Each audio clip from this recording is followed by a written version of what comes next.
honored to introduce the 45th and 47th President of the United States of America. So first off, I want to say that some things are bigger than football, and this is one of those things. Jaxson is one of our leaders. He's the face of our franchise. He not only represents himself and what he does, but he represents all of us. And that goes for anybody who wears a Giants uniform.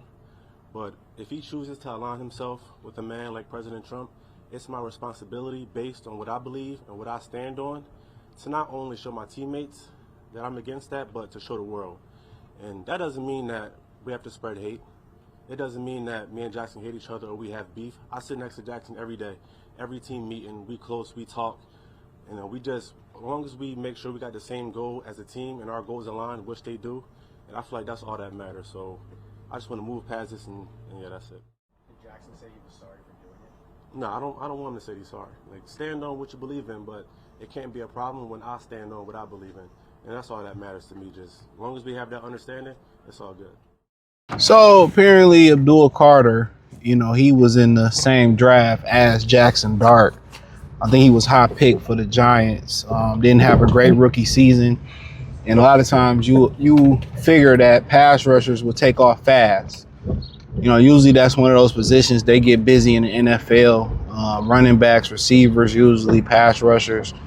But he got off to a slow start last year. He was a beast at Penn State, not too far from Penn, and Happy Valley from New York City, not too far. But apparently, as you see in the video, he has an issue with Jaxson Dart supporting Donald Trump. Now, does supporting Donald Trump make you synonymous with racism? No. Because a lot of people could say supporting the genocide of your people and voting for Kamala Harris can make you a raccoon as a black person. Or supporting abortion across the board make you hate humanity.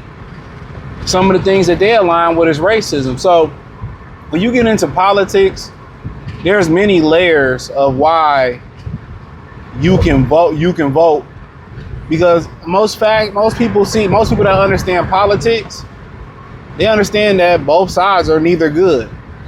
You pick a candidate based on what they're gonna do for you. Mainly, most people voting for tax bracket. Like people say, the poor vote for the Democrats because they give more handouts. That is the narrative. The rich vote for the Republicans because they give more tax breaks. And the Democrats try to sell people, just to give you just a little bit about politics, they try to sell people on, well, we can tax the rich. We can tax the wealthy, You can tax the rich, the wealthy, the smart. Once you kind of read some financial literacy books, or you read some of those books, you laugh because they can't tax those people. It's harder to tax those people. In a lot of cases, those people are smart and it's impossible to tax. So I'm not putting jackets on people for being racist, because I can make a blanket statement that both sides are racist. I can make a good side. But if you're voting for a particular side because you like the policies, cool. But if you voting because, he white and I like, him being a racist, that's different. That's different. Then cool. I would agree with Abdul Carter, and say if he's voting or backing Trump for all the wrong reasons or for the wrong reasons, yeah, cool. And I like the fact that he's holding him accountable, but there's a couple layers to it, all right? I like it, but I'm gonna talk about why I don't like it first. Not to be negative, but why I don't like it is because you haven't done much in the league. So you really don't have the leverage to really hold the quarterback accountable. Now, to be fair with you, the quarterback ain't been too good neither. The quarterback ain't been no good neither. So respectfully, but the quarterback is most important, but Carter got to have a big year this year. He got to have a big year. By him saying this, he got to have a big year. But that's one of the reasons. And then also, I don't like to bring politics into the workplace. If you got an old man, or somebody that's really mentoring you, one of the things they're going to tell you before you head into the workplace, pretty sure male or female, is you don't talk about politics. Keep your political and religious views to yourself. Your personal views to yourself. That's what you do. So if you never really heard that from somebody older or or just telling you that, yeah, you don't bring that into the workplace.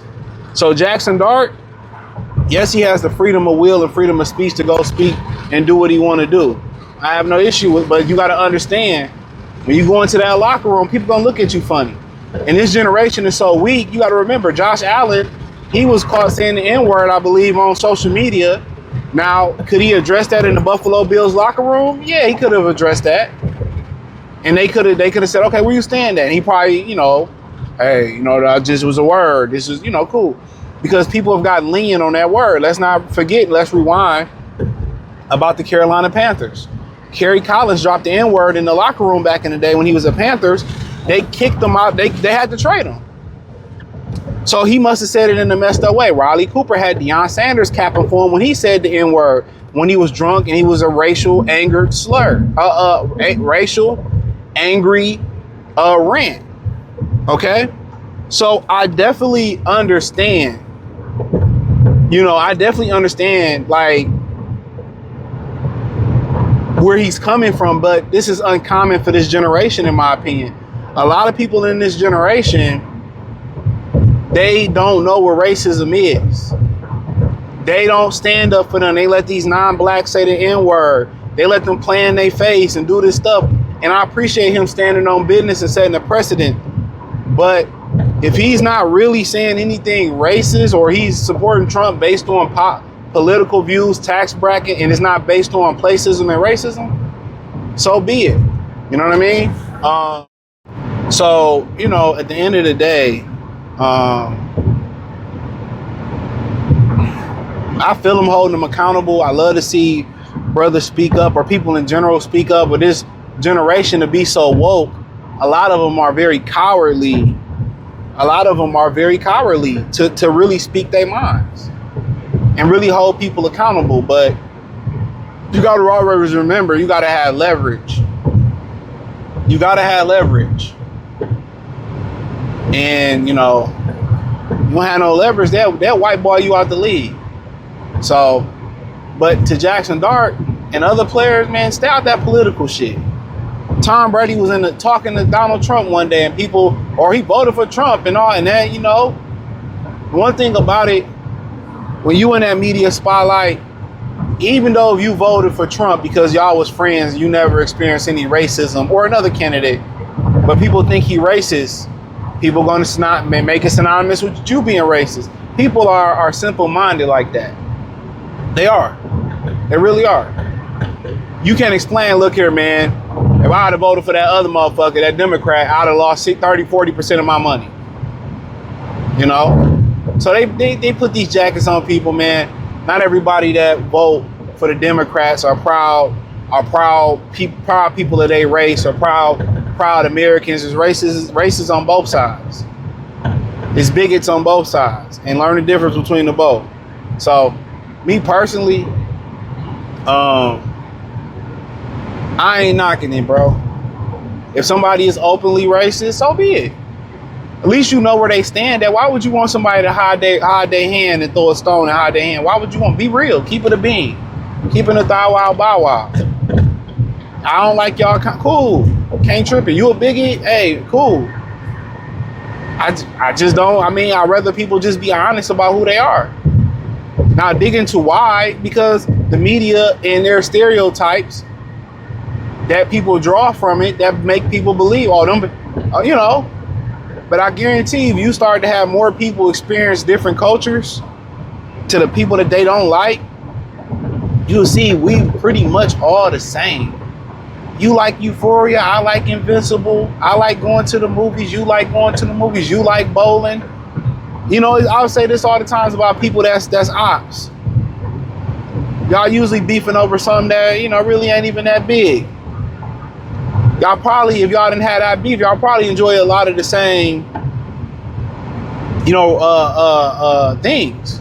So, me personally, I stay out of stuff like this. Maybe should have pulled him to the side one-on-one, and maybe he did. Maybe he told him to eat a dick. So he went to the next step in the media. But I'm somebody that believes in chain of command. I wasn't in the military, but I believe it. You know, is it sometimes where you got to escalate? That's when you go through the chain of command. Hey, I told him a couple times. I wrote it down. I told her, ain't nothing happened. You escalated. How do you think? Remember, Charleston White was telling people how to hit jobs for lawsuits. You just document everything. You tell people, and when you tell people, you document stuff, it makes your case stronger. That's how they build the DA or the investigators build a case.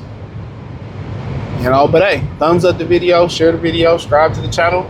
Find me on X, Facebook, Kick, Twitch, Instagram, Spotify, Anchor, Cash App, Venmo, PayPal. Check out the NFL playlist. Appreciate y'all. Find me everywhere in the description. They say find me everywhere. The link tree, X, Cash App, Venmo, Patreon, Cash App, Venmo, Patreon, Instagram, Facebook, the whole nine.